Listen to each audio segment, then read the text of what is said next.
आज जनवरी की तकरीबन 22 तारीख है। इस जनवरी के महीने यानी 2025 में 18 तारीख को मेरे एक शागिर्द का कॉल आया जो खैरुल मदारिस में दर्जे सानिया में पढ़ता है। पिछले साल हमारे साथ हुफ़ाज़ अरबिक में उन्होंने अरबी, कुरान अरबी और इस तरह हिवारात की किताबें हमसे पढ़ी है। बहुत अच्छे फरमाबरदार शागिर्द थे, वफादार शागिर्द थे। उनका कॉल आया 18 जनवरी 2025 को, कुछ दिन पहले। तो उन्होंने मुझसे कहा, अरबी में बातचीत कर रहे थे कि उस्ताद जी आज कौन सी तारीख है? तो मैंने कहा मालूम नहीं है, 17 या 18 है। तो उन्होंने कहा 18 तारीख है। मैंने कहा अच्छा भाई, फिर 18 तारीख से किस चीज़ की मुनासबत से आप पूछ रहे हो?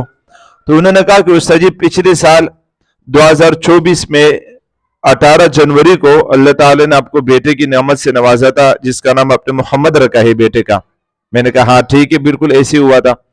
तो उन्होंने कहा कि पिछले साल 18 तारीख को जब आपका बेटा हुआ था तो मैंने आपको बताया था कि 2025 में एक साल के बाद 18 तारीख को मैं आपको कॉल करूंगा और आपके बेटे की खैरियत मालूम करूंगा, उनके बारे में पूछूंगा कि उनकी तबीयत कैसी है। तो बिल्कुल मुझे वो तारीख याद है। आज 18 तारीख है जनवरी का 2025 का। तो मैं आज आपसे पूछ रहा हूं कि आपके बेटे मोहम्मद की जो है ना तबीयत कैसी है। तो उस शागिर्द ने मुझे कॉल करके जो है ना मेरे बेटे की खैरियत मालूम की, तो मैंने उनको बता दिया। तो एक दिन के बाद दोबारा उन्होंने मुझे कॉल किया।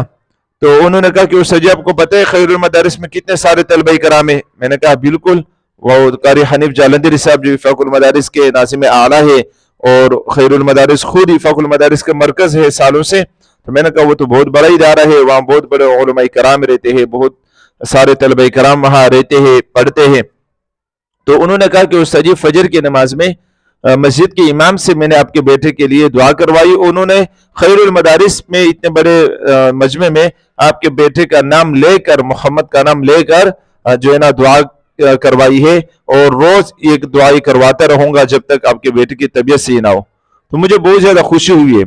तो हदीस मुबारक का मफहूम भी है, आप सल्लल्लाहु अलैहि वसल्लम का इरशाद है कि अपने मुसलमान भाई की मदद में जो आदमी लगा रहता है तो अल्लाह ताला उसकी मदद में लगा रहता है। इसी तरह मैं जो है ना कुछ दिन पहले एक हॉस्पिटल गया था, लियाकत नेशनल हॉस्पिटल कराची में। तो वहां मैं अपने बेटे को वहां किसी डॉक्टर को दिखाना था। बहुत बड़े माहिर डॉक्टर है, स्पेशलिस्ट है इस बीमारी का, जिनको जो है ना गर्दन तोड़ बुखार हो जाते हैं, झटके पड़ जाते हैं। तो वहां नंबर जो उनका आ रहा था वो नंबर बहुत ज्यादा जो है ना लेट आ रहा था, 5-6 महीनों के बाद नंबर मिल रहा था। तो वहां एक आदमी मिले, वहां हॉस्पिटल के कोई स्टाफ वाले थे, कोई फर्द है वहां के। तो उन्होंने सलाम दुआ की। उन्होंने कहा कि आप को जो है ना किसी चीज की जरूरत है? मैंने कहा हाँ बेटे के लिए नंबर लेना है, उनकी तबीयत खराब है। तो उन्होंने वहां जो है ना नंबर दिलाया, एक दिन का नंबर, यानी एक दिन के बाद आपका नंबर आना था, मेरा नंबर आना था मेरे बेटे के लिए।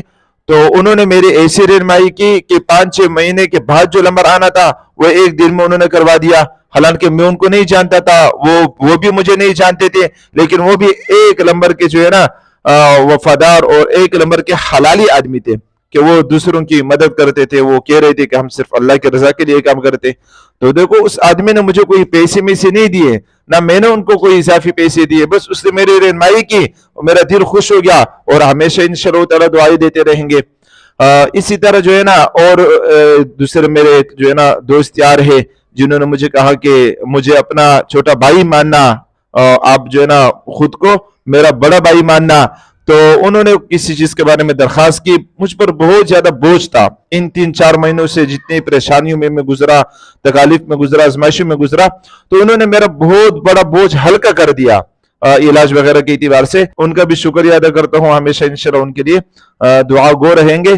तो ऐसे लोग होते हैं जो दूसरों की मदद करते हैं और करना भी चाहिए। इस बात का कहने का मतलब यही है, मेरा ये जो क्लिप में बना रहा हूं, कि दूसरों की मदद आप लाजमी करें। जो इंसानियत की मदद करता है, इंसानियत की खिदमत करता है, अल्लाह ताला उनसे राजी होते हैं। और आप सल्लल्लाहु अलैहि वसल्लम ने भी इसमें बहुत ज्यादा तरगीब दी है कि अपने मुसलमान भाई की हर तरह से मदद की जाए। तो ऐसे लोग भी होते हैं, जैसे मैंने तज़किरा कर दिया कि बहुत अच्छे लोग भी हैं जिनका मुझसे वास्ता पड़ा है। और ये दूसरी बात ये बता दूं कि जैसे करनी वैसे बरनी। मैंने खुद अल्हम्दुलिल्लाह बहुत सारे लोगों का इलाज करवाया हॉस्पिटलों में। ये नहीं कि मैंने पैसे दिए बगैर मैंने करवाया। किसी भी हॉस्पिटल में मेरे कुछ ताल्लुकात है, दोस्त यार है, चिना में है या और 2-3 हॉस्पिटल है। तो कोई ऐसे मरीज रिश्तेदारों में या पड़ोसियों में मिला जिसके पास इस्तिदाद नहीं थी इलाज की, تو میں ان کو کہہ دیتا تھا کہ بھائی آپ اس کا علاج کروائیے فلاں ہاسپٹل میں، تو وہ کہتے تھے وہاں تو فیس ہے، وہاں تو پیسے رکھتے، تو میں ان کو بول دیتا تھا کہ بھائی آپ چلے جائیں وہاں جو ہے نا، پہنچ کے پھر مجھے کال کر دینا، میری ان سے بات کروا دینا، آپ کے علاج مفت میں ہو جائے گا۔ تو اس طرح الحمدللہ میں نے بھی بہت سارے دوست رشتہ داروں کے اور پڑوسیوں کے علاج کروائے ہیں الحمدللہ، اور اللہ تعالیٰ مزید توفیق دے۔ تو ایسے خیر کے کام ہم سب کو کرنے چاہیے۔ تو اللہ تعالیٰ سے دعا ہے کہ اللہ تعالیٰ ہم سب کو جو ہے نا دوسروں کو تکلیف دینے سے بچائے اور دوسروں کو فائدہ پہنچانے والے بنائے۔ آپ اگر کسی کو فائدہ نہیں پہنچا سکتے ہو تو کم سے کم ان کو دکھ اور تکلیف نہ دو۔ تو ہم سب کو چاہیے کہ ہم بھی جو ہے نا یہ راہ اپنائیں کہ ہم انشاءاللہ جب تک زندہ رہیں گے ہم اپنے مسلمان بھائیوں کی ہر طرح مدد کریں گے، چاہے وہ کسی کی رہنمائی کرے، چاہے وہ کسی کو ہاسپٹل کی طرف رہنمائی کرے، چاہے کسی کو اچھی بات کہے، چاہے وہ کسی کے لیے دعائیں کرے۔ تو سب کام جو ہے نا ہم سب کو آگے بڑھ چڑھ کر کرنے چاہیے۔